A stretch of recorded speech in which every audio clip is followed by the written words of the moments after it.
Congress leader دگ وجے سنگھ کشمیر کے متعلق دیے گئے ایک بیان کے بعد تنازع میں آ گئے ہیں۔ دراصل کلب ہاؤس پر چیٹ کے دوران ایک پاکستانی صحافی کے کشمیر پر پوچھے گئے ایک سوال کے جواب میں دگ وجے سنگھ نے کہا کہ اگر کانگریس کی سرکار مرکز میں آئی تو 370 کے ہٹائے جانے کے فیصلے پر ضرور نظر ثانی کی جائے گی۔ کلب ہاؤس کی audio Bhajpa I T cell کے انچارج امت مالویہ نے لیک کی۔ ایک طرف جہاں مقامی سیاسی جماعتوں نے اس بیان پر خوشی کا اظہار کیا ہے، وہیں دوسری طرف سے بھاجپا کے کئی لیڈران نے اب کانگریس کو آڑے ہاتھوں لیا۔ بھاجپا کے مرکزی وزیر گری راج سنگھ نے کہا کہ کانگریس کا پہلا پیار پاکستان ہے، کانگریس کشمیر کو ہتھیانے میں پاکستان کی مدد کرے گی۔ وہیں سمت پاترا نے کہا کہ کانگریس اینٹی نیشنلز کا کلب ہاؤس ہے۔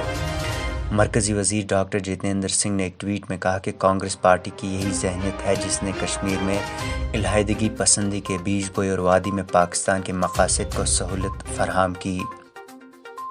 شیوراج سنگھ چوہان نے کہا کہ کانگریس پاکستان کی زبان بول رہی ہے۔ اس پر محبوبہ مفتی نے ٹویٹ کرتے ہوئے کہا کہ امید کر اگر آج زندہ ہوتے تو ان پر بھی پاکستان ہونے کا الزام لگایا جاتا۔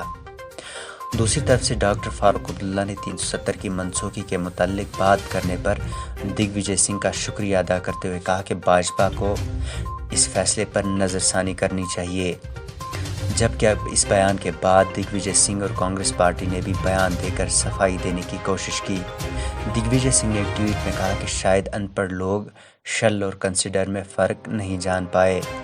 کانگریس پارٹی نے بیان جاری کرتے ہوئے اپنے سینئر لیڈران سے کہا کہ 6 اگست 2019 کو کانگریس ورکنگ کمیٹی کی جانب سے پیش کی گئی قرارداد پر قائم رہیں۔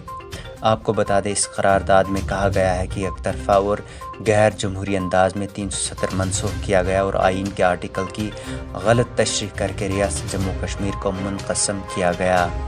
Bureau report AIN Urdu.